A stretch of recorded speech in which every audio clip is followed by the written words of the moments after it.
To me, for you guys, everybody's a customer. Somebody could be buying a bank. Someone could have enough money to invest in a property. Depending on the type of chamber that you're involved in, there are a lot of people who are around here who fit those categories.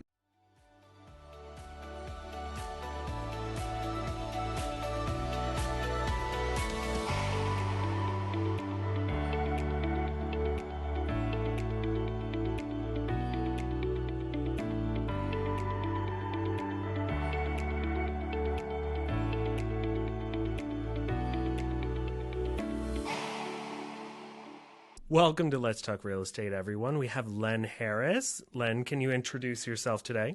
Yeah, thank you so much for having me on, Craig. Len Harris, Vice President of Business Services for the Somerset County Business Partnership. Glad to be on. So, today we're going to be talking about Chamber of Commerce's. I know I've joined a few of them. A lot of people, they look at Chamber of Commerce's as this bit of an enigma. They don't really know what it is. They know that it does good, but they don't know what it does exactly. So what do you think Chamber of Commerce's, and especially the Somerset Business Partnership, does? A number of things. On its most basic level, for when I think about realtors or I think about commercial title agents or mortgage brokers, to me, for you guys, everybody's a customer. Somebody could be buying a bank. Someone could have enough money to invest in a property. Depending on the type of chamber that you're involved in, one that we benefit from is that there are a lot of people who are around here who fit those categories. You have people who are looking to diversify their portfolios. You have people who are looking to move. They're looking to scale up in their life, and real estate has a lot to do with that. So for us, it's about how we gather as many people into a room as possible. For us, it's 130 times per year that we try to do this. Is you put those bodies in a room, those relationships start to form, and you see those results. So that's at its most basic level, and speaking really just to your industry. Can you tell us what exactly is the Somerset County Business Partnership? For sure. Yeah, we are a 100-year-old organization supporting every effort around economic development, creating relationships. We run 130 events per year. We amass 5,000 people in total to those events. From focus groups like our Women in Business, Minority Business Leaders Roundtable, our emerging leaders, our tactical group like HR professionals. Our whole goal is to gather those professionals so that they could do the networking, they can gain the knowledge, they can meet new people. I say this all the time, we can never guarantee the outcome, but we do control our intention. And our intention as a chamber is to add value and solve problems. So for different people, it means different things, right? If I'm a small business owner and I am trying to expand and I need some help trying to get a conversation with certain officials that can help their process along, we could be part of that. Or right down to somebody who needs information. That's part of what we do, is making those connections happen. So it's a lot, but we're proud of the work that we do. So can we delve into a few things? Number one, can we delve into why, not just real estate, but in general, why people should join a Chamber of Commerce? So, number one, if you're looking to build relationships, there's nothing that replaces an in-person connection. I've found even ways that you could do it virtually, and there is something to be said for that added amount of value that you get when you can sit down and you can break bread, you can have a drink, you can have a conversation, you can kind of breathe each other's air. It's a different experience. I could tell you that that's something that chambers have battled in our quest for defining why people should join a chamber. I think one of the benefits that we have here is that we have a genuine group of people who care about their businesses and they want to meet other people and help them with theirs. We really have a group that people enjoy being around. So we're going to take that part of the benefit of joining a chamber and run with that. We're going to do that as many times over as possible. And we'll start to get tactical. You know, if we need to do something specific for realtors, we'll try that out. We've done it for HR. We've done it for nonprofits. We've done it for young professionals through running a emerging leaders and an ultimate every other year 40 under 40 award that we hand out. You know, we're trying to do those things that are going to meet people where they are. And meeting people where they are means different things. So we're not a catch-all chamber. You know, we're not the state. We're not the state chambers and the NJBIA. They do their great jobs in their own right, and they're definitely worth joining. And then you have your neighborhood chambers where you are more community-focused in that way. Definitely encourage supporting them. We're at a county level, so it comes with it a different level of involvement that we have in our community. We have a tourism division, which is about attraction. We want people to come here and live here and work here and play here and, you know, eat at our restaurants and stay in our hotels, right? So we look at this a little differently than most. So that's where if you're looking to network with some good people, genuine people, and with a chamber that's attracting people from all over, specifically for us, I'll just say, then Somerset is it. So, but yeah, that's a why for overall supporting chambers and getting involved. Yeah. So here's an interesting thing. A lot of realtors just assume, and the people who are in real estate in general, sometimes get very tunnel visioned. They say, well, I work in real estate, I buy and sell homes. Why should I join a chamber?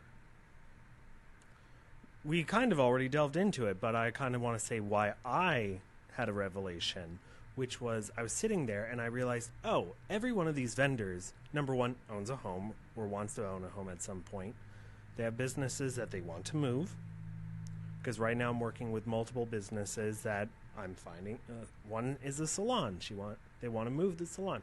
Another one's a theatrical group where I was just on the phone with someone about finding them a space. It's all these different things that do interconnect. We a lot of times start to separate, oh, these are my clients and these are the vendors, the business owners. And they separate them. They're not separate. No. They're very much intertwined. I'll give you a great example. We love talking about her. You know, she's very involved. She's a board trustee at the chamber. Monica Martinez Milan, the owner of Stumpy's. Of Stumpy's. She lives in the community. Her business is in the community. It happens to be a franchised model. You know, any number of the people you run into here, you don't know their situations. Any number of people, and it's really cool to be in this position because I've lived in Somerset County for 16 years myself. So I've had the experience and know what it's like to live here and to take advantage of some of the things that are here. I think the real estate industry, whether it be residential or commercial, is very important for us to engage with because I want more things here. I want more people here. I want more of our residents here to be able to enjoy the things that this county has to offer. What is a question that you wish I had asked, and how would you have answered it? If someone doesn't bring up, for me, syndications in the conversation, I'm going to bring it up.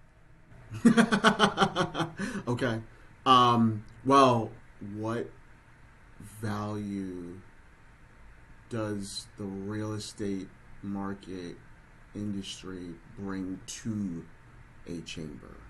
Like we kind of talked about why I think you should be a member and what you could get out of it, but I feel like there's also something that people stand to gain from you being around, which is, I never knew the term syndication until I met you.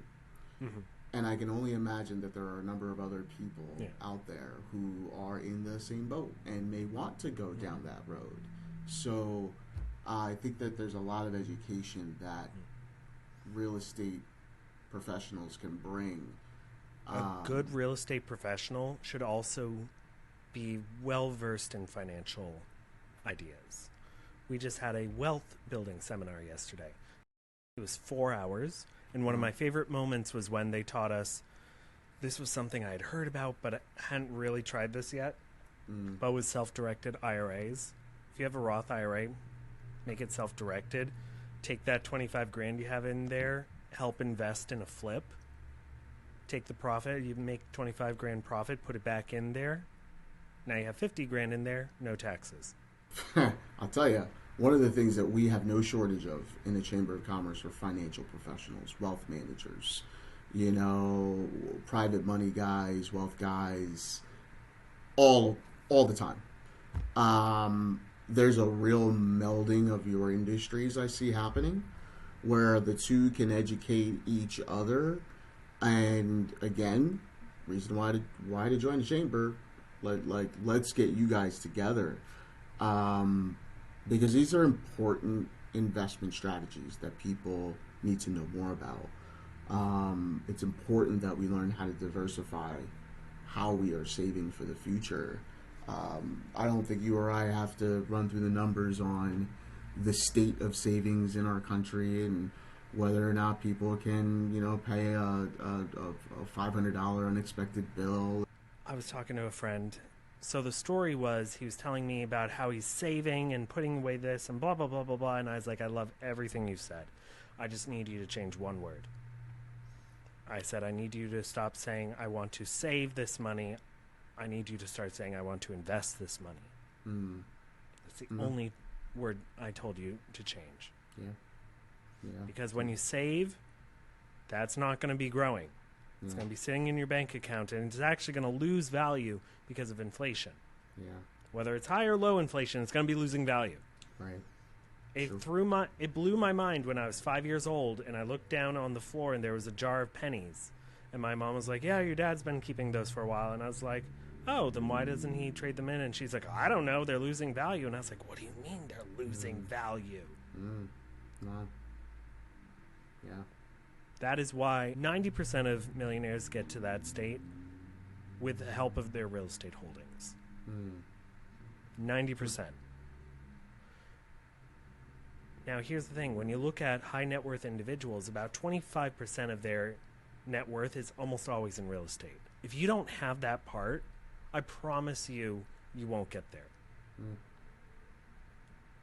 These are the biggest assets that anyone will buy in their lifetime, as a general rule. If you are not being cognizant of what you're doing, you're shooting yourself in the foot for the future. What is the best way to reach you? Thank you. My office line, 908-218-4300, extension 23. Again, 908-218-4300, extension 23. You can catch me via email, L Harris, LHARRIS, at SCBP, short for Somerset County Business Partnership .org, or you can find me on social channels, LinkedIn, Facebook, IG, Cool. the whole bit. Lovely. But yeah, this is really cool, really fun, man. Thank you. Been great having you on. Yeah. All right.